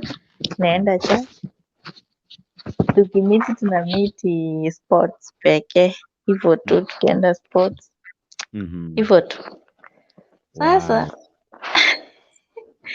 Sasa nilikuwa naogopa sijui sababu wachomba wangu ni wakali, walai watakuchapa ile kichapo ingine mbaya. Hata babangu ni mkali na mimi sikuwa nataka niletee mamangu aibu, sababu hata babangu hataacha mamangu juu. Sasa nilikuwa naangalia pana vile naambiwa, wacha nichunge pana, na hivyo ndio haki hadi nafika nakumbuka, nikiona kazini yangu nakumbuka nasema haki enyewe nilikuwa naambiwa vizuri, hata kama hujapatikana na hiyo grupu usikie eti hiyo grupu hao watu, hicho kikundi cha hao wasichana walipatwa mahali eti hao watu. Sasa unasikia maneighbors ama watu kutoka nje, hao wasichana si wazuri.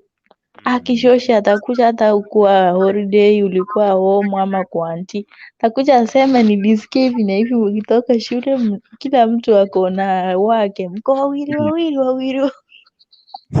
uongo mtupu. Uongo tu, lakini hiyo ni Sasa anatafuta asikie penye huko. Sasa anataka kushika one na wewe unafanyanga hivyo tu. Ndio haki huwa nakumbuka hadi saa hizi, lakini sasa kusoma niliambiwa nisome saa hizi. Sasa nawashia Waiguru wa mamu huko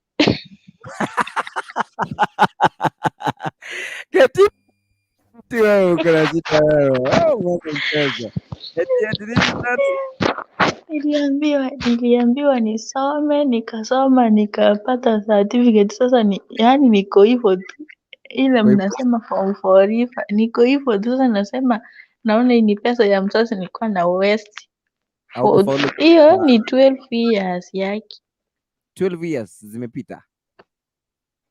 Nasema hiyo ni 12 years kusoma seki. Sasa tuseme hiyo ni 14 years. Sasa tuseme primo na seki. Sasa hiyo miaka yote nilikuwa na waste, si ningekuja nitafute pesa. Wewe unaanza kudanganya watu huko nje, wanaanza kusema atakuindana hivyo. Okay, nimeanza kuona. Lakini hicho ndio nakwambia, nilikuwa naambiwa wafulana waniendei mahali, wanichukui mahali, ni kupewa mimba na kuachwa hapo na kuletea mzazi wako aibu. Vile anatafuta anafanya nini anafanya huo nini ukulima what and what, hizi contract kufanya. Sasa na wewe umletee aibu. Sasa uko na mtoto, imagine, angalia vile maneighbors watamchekelea. Nyewe watakucheka vibaya sana. Geti, anyway. Najua hiyo kuteleza si kuanguka, lakini unajua watu hawezi jua eti hayo ni majaribu. Alienda kujaribu lakini akapata ameteleza, hawezi, watasema si unajua alienda kujaribu akaanguka. wanasema aliingia na gambuti yeye hivyo tu. Okay, naona ukienda hapo sasa utaanza kuharibu. Anyway, thank you. So kufikia saa hii sasa ilikusaidia hivi sasa ulipata mchumba mwenye ni mtrue? Hadi saa hizi sijapata huo mchumba. Jehova sijampata. Anakuja Geti, I'm happy to talk to you. God bless you. Na endelea tu kufuatilia hiyo ushauri ya shosho na mam na dadi na uncle mazeni nzuri hiyo. I think utakuja kwa semina pahali unifunzie watoto pahali hapa wajue mbili tatu. Sasa wewe tutafutana pale inaitwa private chat, tutaongea pale nyuma ya tent, mambo yatakuwa vizuri. Na nimeenda hivi bye. Usiende bila kunitafuta inbox, sawa sawa. Sijaona Blessed Mamo, watu wengi huko. Blessed Mama ametangulia hapa, dada mkubwa amekuanga hapa. Waambie wakuje wanisalimie ndio waende. Sababu walisema nini? Nani? Wao walisema nini? Wao walisema nini? Wao si utatulia tu angode usikie wanasema namna gani, itakuwa ni vizuri. Nitakuja kuwatch, nitarudia nione kila mtu alisema nini, ama wengine walisema walikatazwa wasitembee na wasienda kuanipa kukula. Ulichukua wapi Vanis rafiki yako? Delima ako saizi ameshika mchai ndio anatoka chikoni I think. Ama upate amelala ana network haiko sawa. Okay, ni sawa, tunashukuru tu na thanks actually for joining. Na hivyo ndio mmemaliza show? Mimi nimemaliza. Show inaisha saa 6. Okay. Ngoja nisikize watu wanaongea basi. Hebu nisikie huyu Fred anasema namna gani. Fred, ujambo? Uko vizuri bwana. Sauti yako umemeza bwana. Na nadhani watu wamekula sapa. Nadhani hapa wanaweza ongea sauti ya juu. Watu nadhani umekula sapa bwana. Unastahili kuongea sauti ya juu sana. Nimekula ni ile sasa kaoma kako kidogo kidogo. Nasikia hiyo base, nasikia iko sawa. Sasa ndio nimeingia, hata sijui mjadala ni gani bwana. Ni ushauri upi huu ambao kidogo ulipewa na ndugu ama dada ama mzazi ama jamaa ambao kwa kweli huu ushauri unaendelea kukumbuka kila siku, unaona kama si ushauri ningekuwa pahali pabaya? Ni mingi. Hebu tuanze na 1 2 tukisonga. Mimi nilikuwa mjuaji sana. Hata shule nilikuwa mjuaji sana. Sasa mami alikuwa ananiambia usipoacha hii dunia itakuendea vibaya. Itakuendea vibaya sana. Wakati nilitulia nikaja na story mingi. Na hata maisha yangu ilichange kidogo. Yeah, sure. Wow, hiyo ni pia ni nzuri. Ya mkuu wako kidogo tu. Asisikia na mkuu vunjika guu. Sema hiyo methali hawakuwa wajinga. Kweli. Na ingine kwa sababu umesema ni mingi. Hiyo nyingine tuambie bwana. Wewe hata kuogopa, tuambie hata kama ni ile unatuficha leo. Gani hiyo sasa tena? Umesema ni mingi kaka. Sasa mimi nangoja tu nisikie hiyo nyingine ni gani. Sio sasa, hiyo ndio main hiyo sasa. Kukuwa mjuaji hiyo. Ndio unadanganya mzazi na kitu ameona, wewe tu una insist. Na amejua tu umemdanganya. Hii. Sasa ndio hiyo sasa. Mpaka akakuja akaniambia hii utazoea vibaya, achana na hizi maneno. Na mimi nikaangalia, nikarelax kiasi, nikaja na story moja. Oh yes. Thank you so much ndugu yangu kwa kushare na sisi kidogo. Kama ungependa kuwasalimia wazazi, ndugu, jamaa kidogo, tunaweza tu kuwasalimia, itakuwa ni vizuri. Sasa ndazalimia mzee juu ndiye yako sasa. Nisalimie mandugu zangu. Kuna Deno, Richard, na sister yangu anaitwa Elfin. mabeste zangu. Kuna wengine wanaitwa Albert. Yes. Kwa maeneo ya Kisii. Alright. Sasa wewe unatutizama ukiwa maeneo gani?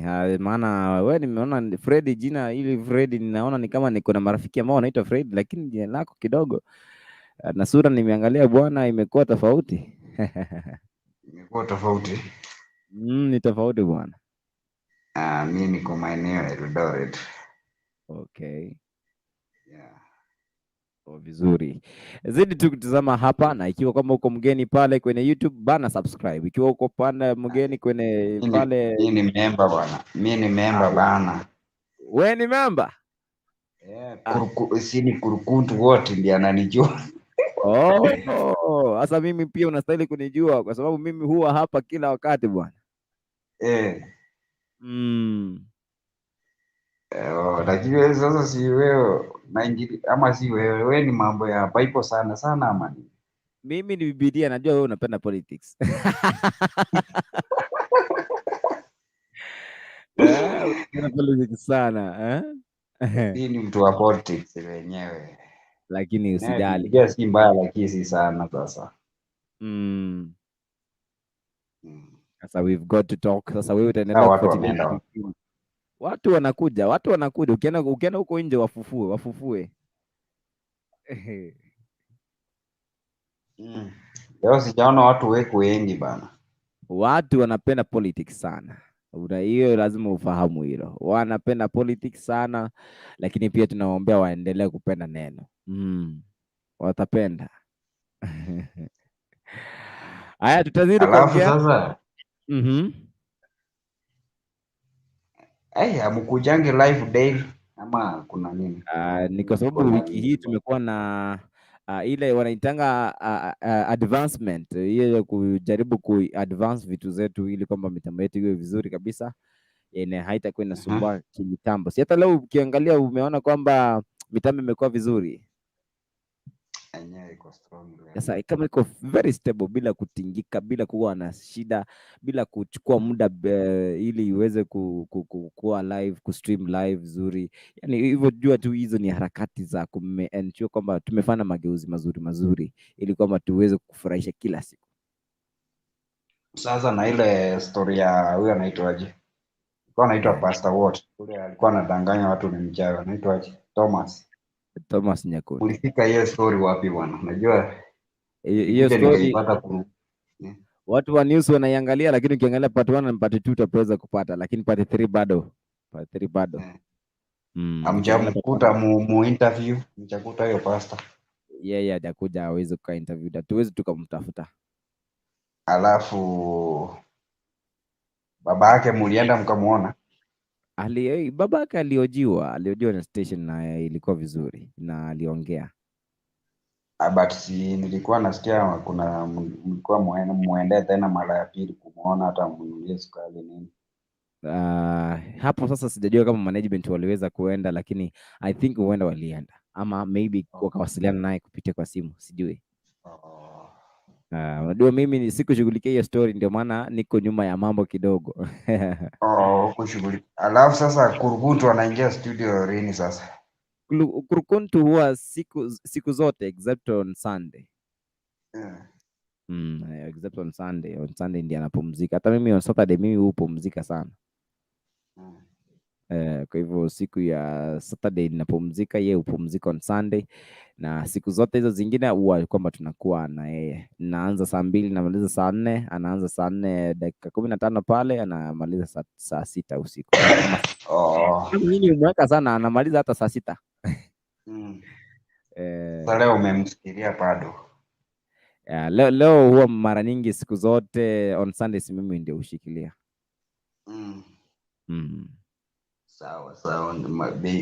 Kesho basi tajaribu ni kesho yake. Tuongee mengi. Haya.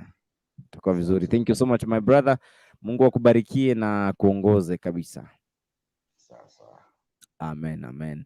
Huyo amekuwa ni Fred, our brother kutoka eneo hili, ambaye anasema kama yuko katika maeneo ya Eldoret pale, nikiendelea kututizama and we are happy. Tunasema kama ni ushauri upi huu ambao kidogo ulipewa na mzazi, ambao unasema kwamba kama si Mungu wa mzazi wangu singekuwa hapa leo, ningekuwa mahala pengine pabaya tu.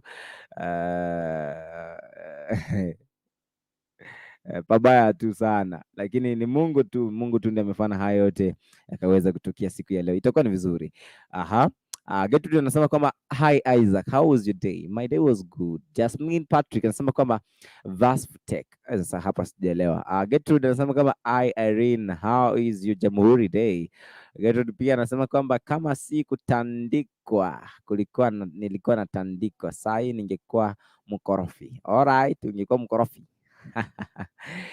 Dada mkubwa, sijui kama alikuwa ashaongea hili, lakini nitaweza kumleta hapa tena. Dada mkubwa, oe, dada mkubwa. Kidogo tena mitambo inamtatiza, tupate wimbo kidogo alafu nitarejea ili kama tuweze kumalizia katika awamu hii ya mwisho, ikiwa kwamba ni 39 zimekatika baada ya saa 4 usiku. Barabara, endelea kutizama hapa kwenye Kisi Hot TV na rejea kwa sababu ya kumalizia na neno la siku ya leo. Tupate tu wimbo kidogo hapa, wimbo wa Boss, ili kwamba tuweze kujua kwamba moyo wangu usilie tena baba, moyo wangu, I say moyo wangu jameni, moyo wangu usilie. Sitaki ulie tena, sitaki ukuwe na masikitiko, sitaki ukuwe kwamba unalia kila wakati. Nahitaji utulie ili kwamba Bwana aweze kuwa kimbilio lako. Itakuwa ni vizuri tukifuatilia pale, zikiwa ni saa hizi dakika 40 baada ya saa.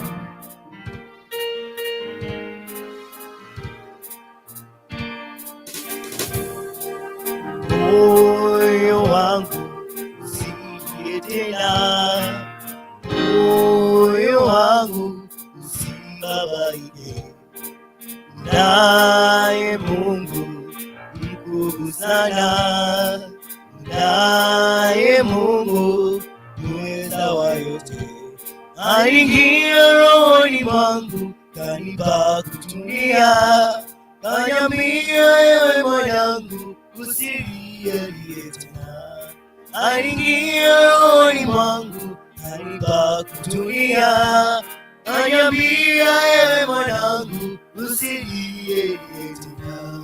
Ninajua shida zangu mimi nitazitatua, bila Yesu mimi ni mtu bure, bila Yesu mimi ni mtu bure. Kati giza Yesu mwanga wangu, kati huzuni Yesu ni mfariji, kati vita Yesu mwanga wangu, katika njaa Yesu mkate wa uzima. Yesu kimbilio, hajawahi kuniacha. Yesu mwanga wangu, mahali pa kujificha. Yesu kimbilio, hajawahi kuniacha. Yesu mwanga wangu, mahali pa kujificha. Anajua shida zangu, yeye anazitatua. Bila Yesu mimi ni mtu bure, bila Yesu mimi ni mtu bure.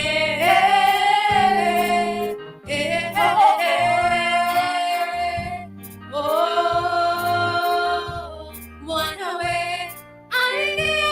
aliingia rohoni mwangu, kanipa kutulia, kaniambia ewe mwanangu usilie.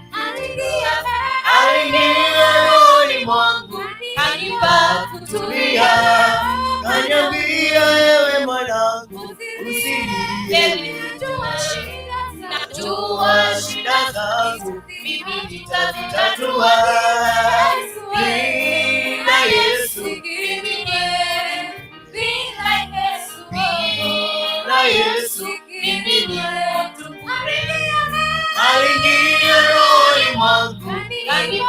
kutulia, kaniambia ewe mwanangu usilie.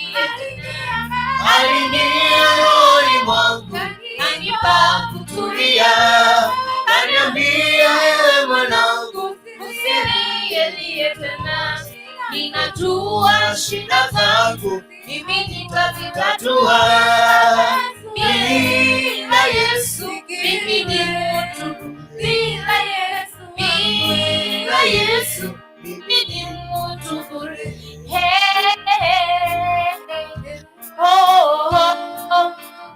Ndani ya Kristo ninaweka tumaini langu, ewe Bwana wangu ningekuwa wapi? Ndani ya Kristo ninaweka tumaini langu, sijui bila wewe Bwana wangu ningekuwa wapi?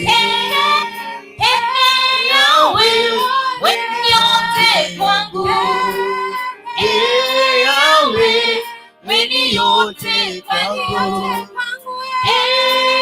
wewe yote kwangu, Yawe wewe yote kwangu, Yawe wewe yote, Yawe wewe yote kwangu, Yawe wewe yote kwangu, Yawe wewe yote kwangu, Yawe ningekuwa wapi? Yawe wewe yote kwangu, Yawe wewe yote kwangu.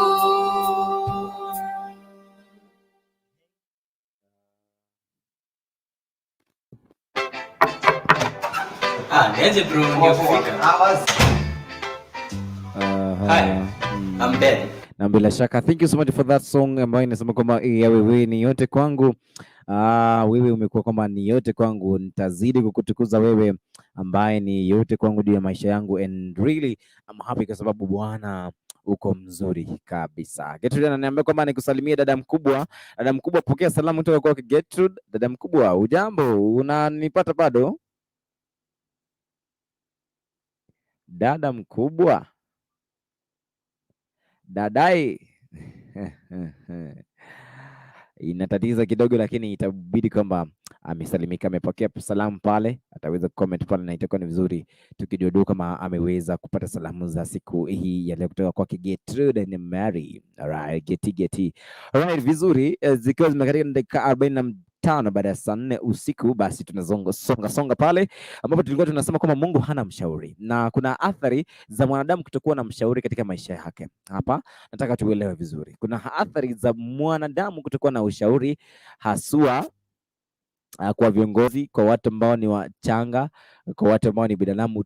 Tunahitaji usaidizi, tunahitaji kupata ushauri. Hebu tujaribu kuangalia katika kitabu cha Proverbs 11, sura ni hiyo ya 11, mstari ni wa 14, ambayo inasema kwamba nasoma kwa version ya kwanza ambayo inasema kwamba ni New International Version ama NIV, inasema kwamba for the lack of guidance a nation falls, but victory is won through many advices. So a nation can fall because of lack of advice.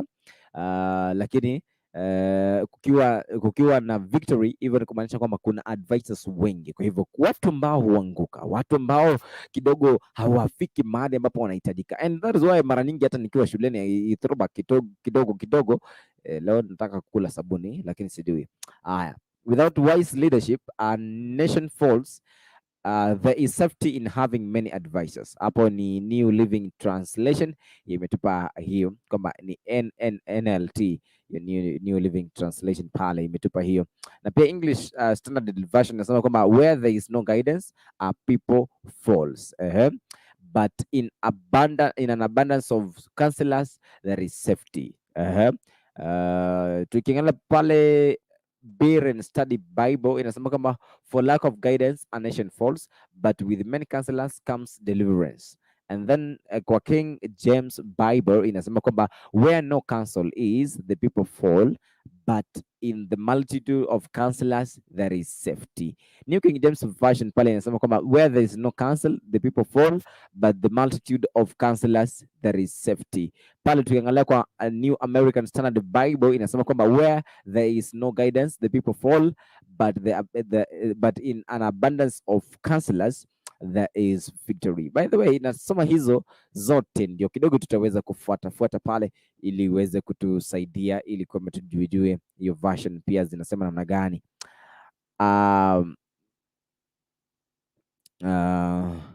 Alafu Aramaic Bible in plain English nasema kwamba people that has no leadership will fall and its salvation is in much counsel. Salvation is in much counsel. So we were talking, mwanzo tu tuliongea kuhusu neno na tukasema kuhusu neno na tushamaliza kuhusu neno, na sasa hapa tunaongelea kuhusu advice. Kuna watu ambao lazima pawe na mshauri. Mwanzo, mwanadamu ambaye ako na damu, anapumua, anatembea, ana mawazo, ana akili, ana kichwa, hiyo lazima ataweza kuambiwa na mtu kile ambacho anastahili kukifanya. Lazima apewe ushauri. Tumepewa tu mambo kadha wa kadha na nao ndugu na dada ambao kwa kweli wamekuwa kitazama hapa na wamekuwa wakisema kwamba lazima nipewe ushauri, na ushauri fulani anaukumbuka kwa sababu ushauri umemfanya kwamba akavuka. So I want us to remember, I want us to know kwamba pasipokuwa na ushauri katika maisha yako you cannot go anywhere. Because sisi ni wanadamu, sisi ni watu ambao tunatumia akili, sisi ni ushauri wa Mwenyezi Mungu, ushauri wa Jehova. Bila ushauri wa ndugu na dada zetu hatuwezi tukasonga. Kwa sababu gani? Kwa sababu neno la Mungu linahitaji kwamba tuweze kusaidiwa. Neno la Mungu linasema kwamba lazima tusonge mbele, kusaidiwa ni kwa Mwenyezi Mungu. So lazima tuweze kujua kwamba tutafanya namna gani. Neno la Mwenyezi Mungu pia utusaidia kujua lipi ambalo tunalifanya katika maisha yetu ili kwamba tuweze tukasonga. Lakini hapa nataka tuelewe kwamba lazima pawe na mshauri, unless you are immortal. Lazima ukuwe mtu ambaye lazima leo tuko na mawazo mawili. We have 5 senses. The sixth sense inaitwa kwamba ni the spirit of what? The spirit of conscience, the sixth sense kwa mwanadamu. Lazima ujue ni kitu kipi ambacho kinataka kuone. Hiyo spirit ikiwa ndani yako, lazima utajua kwamba utafanya nini katika maisha yako. So that is how you will do it, na mambo yanakuwa vizuri sana tukiendelea kusonga katika mida hii, tukiendelea kufika mida ile saa 5 usiku. Usiondoke bado kumaliza katika awamu hii zikiwa zimebaki dakika 10 tuweze kutumia mida ya saa 5 usiku. Haya, inakuwa vizuri pale. So katika hapa tumesema 11-14 lazima mwanadamu tuwe na ushauri. Our president lazima awe na mshauri. And let me tell you, kuna watu ambao pia katika ushauri huu tutahitaji watupe ushauri muhimu. Kuna watu hatutawahitaji katika kupeana ushauri. There is no advice that you should not take. Si hata Yesu alipewa ushauri na shetani. Alipewa, akaambiwa wewe sasa nataka mbele zangu so that you can have that hiyo mali. Hata leo nimeshtuka sana kwamba kuna mwanafunzi nilifunza because nikiwa off mic nilikuwa nafunza pahali. Nimesikia kwamba amekuwa akiombewa kwa sababu alikuwa na shida fulani. Aliingia kwa mambo ya kuabudu miungu pasipo kujua. Aliingishwa na mchumba. Mtoto bana, unaingishwa na mchumba bwana. Mtoto mdogo bana, hata mimi kwake namzidi miaka ni kama namshinda miaka kama 10. Sasa hapa nasikia kwamba kidogo alikuwa karibu kuingishwa kwenye masuala ya kuabudu miungu, na hapa inakangana. So even these kids, they need advice. Wanahitaji guidance kabisa katika maisha yao, because wanahitaji Mungu awasaidie ili kusonga. Hata wewe unahitaji usaidizi, because God needs to talk to you. So lazima uongee na Mungu, and I don't know kama umeipatana na Mungu kwa njia yako kipekee. By the way, you should meet with God. Kuna watu tangia uzaliwa hadi sasa hujawahi meet hata na Mungu, au hujawahi ongea na Mungu. Unaongea na Mungu kupitia ndoto aisee. Unajiuliza kama nitaongea na Mungu namna gani bwana? Aya, neba. Si lazima uongee na Mungu kwa njia yako ya kipekee, lazima umwambie Mungu kitu fulani. And when you talk to God na yeye akiongea na wewe inakuwa very interesting. Lazima unajua yeye akiongea na wewe inakuwa very interesting in a way kwamba wewe unaendelea kupata baraka kila wakati because you feel like you are connected to him, the master and the life giver. Mtu ambaye ametupa maisha anaweza kulinganisha na mwanadamu siku gani? Hawezi linganisha kwa sababu yeye tu ni Mungu yule yule jana leo na hata milele. So yeye tukienda katika masuala ya Mungu. Kwa hivyo mwanadamu hawezi kulinganisha na Mwenyezi Mungu kwa sababu Mungu ndiye uzima, Mungu ndiye hata ni mshauri wa ajabu. Kwa hivyo hahitaji mshauri mwingine. Nataka tuende pale katika kitabu hiki kingine cha Isaia 40 tuanzie 13, lakini si kama tunaanzia, lakini ni hapo tu. Kabla ya kwenda pale tutaweza kufanya references zingine kuhusiana na Mungu, kwamba kuhusiana na masuala ya kupewa ushauri, kuhusu ushauri katika kitabu cha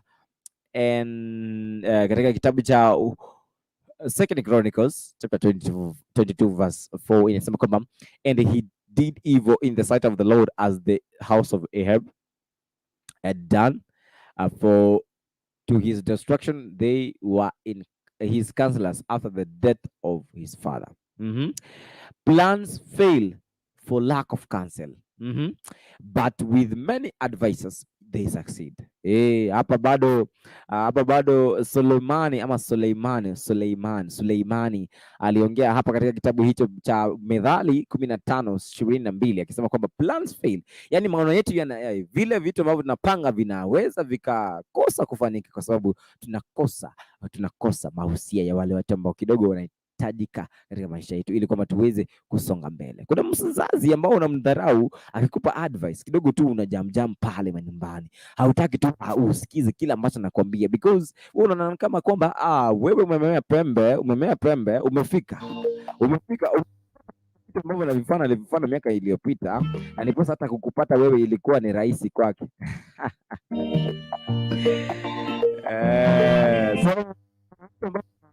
Tunashinda tu tukisema kama mzazi ananiambia nini, yani yeye anajua nini? Hajui kitu. Okay, utajua kwamba anajua kwa sababu yeye ashafanya vitu vingi, yani kitu ambacho hata wewe ukifanya hii leo alikifanya miaka fulani iliyopita. Haya ya kabisa.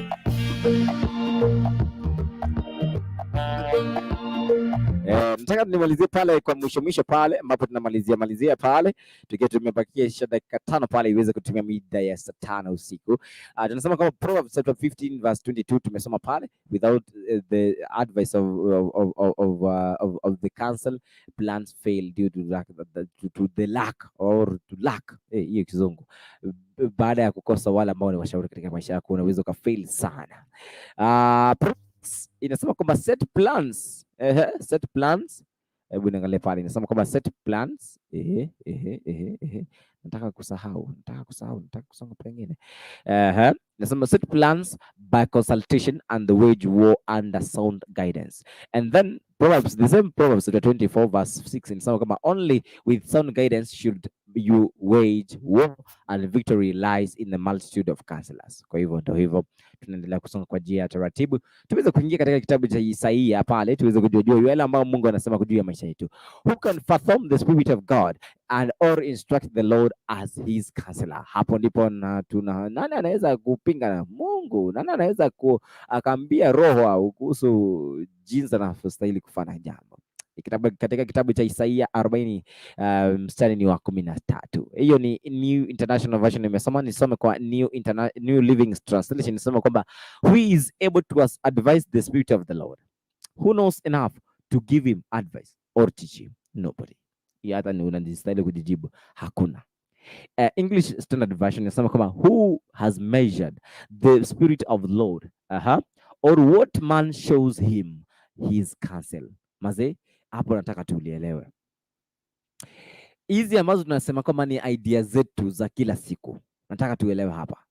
Hizi ambazo tunasema kama ni idea zetu kwamba ni vizuri tukunywe chang'aa, ni vizuri tuvute bangi, ni vizuri tukule vitu vya kulevya, ni vizuri tuwe tu ni watu ambao tunatusi, ni vizuri tuwe are what? Those are your opinions. But opinions haijai change kitu inaitwa fact. Kwa sababu Mungu ni Mungu wa fact. Biblia yake inasema kwamba dhambi hailetwi na chochote, bali ni fikra za mtu ambapo uzalisha kifo. Kwa hivyo unapofikiria mambo ya dhambi utazalisha kifo tu, because at the end of it all, mtoto ambaye uzaliwa na kutotii neno la Mwenyezi Mungu huwa ni kifo. An example, naweza nikapeana mfano ni juzi tu tulikuwa na marafiki, akampigia simu akaniambia, I say, ndio mwana wangu kidogo tu amekuwa na shida ya ini kwa sababu masuala ya ulevi alianza kitambo.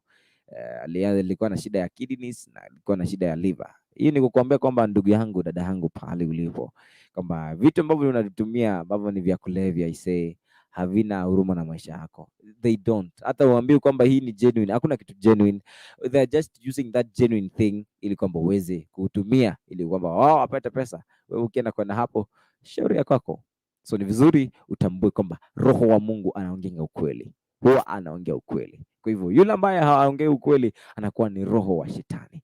Bila shaka nimeweza kufikia pale zikiwa zimebakia dakika 2 tuweze kutumia mida ile ya saa 5 ili kwamba tuweze kumalizia na itakuwa ni vizuri tukiwa kwa njia hiyo ya taratibu.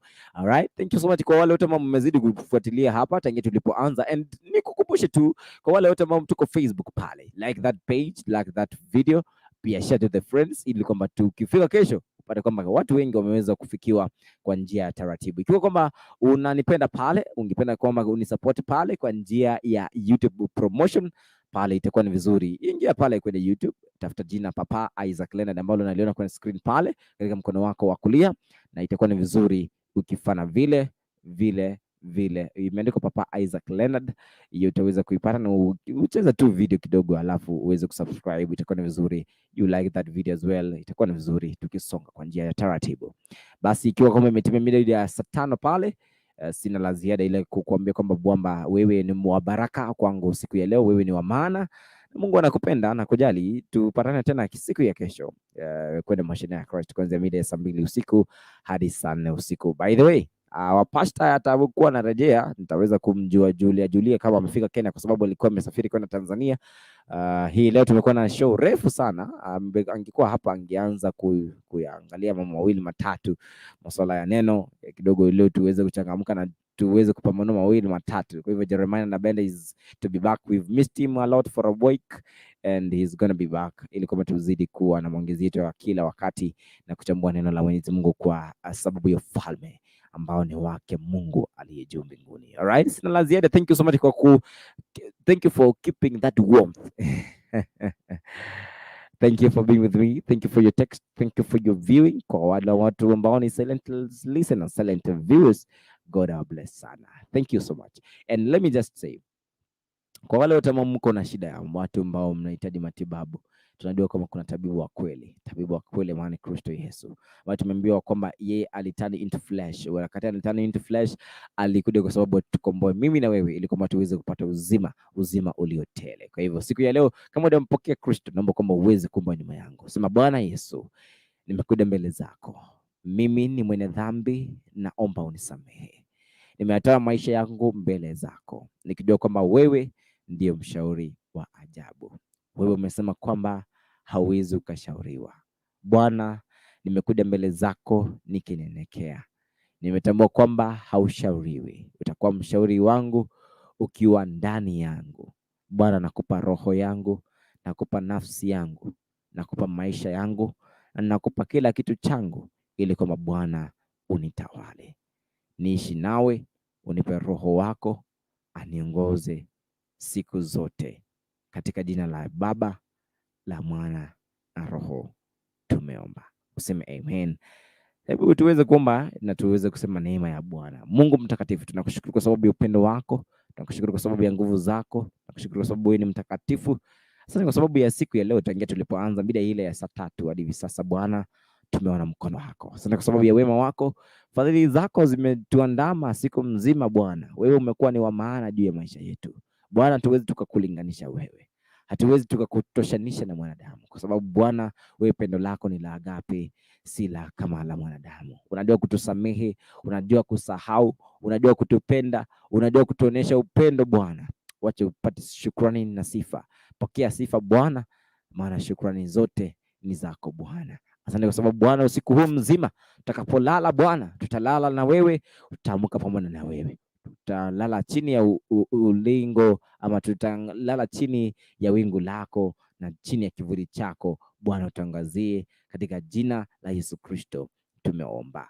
Amen. Hivyo ikiwa kama uko pale manyumbani na uliweza kuomba ombi hili, go to your next place. Hiyo door hapo unaona kwamba kuna kanisa ama kanisa ambayo inakufurahisha pale, useme kwamba wewe umeokoka na umempenda Kristo kuwa mwokozi wa maisha yako, na kwa kweli umeacha dhambi na umeamua kumfuata. Thank you so much kwa sababu ya kuwa ndani hapa. Tupatane tena kesho kwenye gospel hiyo nyingine ambayo inaitwa ni kwamba ni Motion ya Christ. Goodbye for now. May God bless you so much. I love you. Goodbye. Mwah.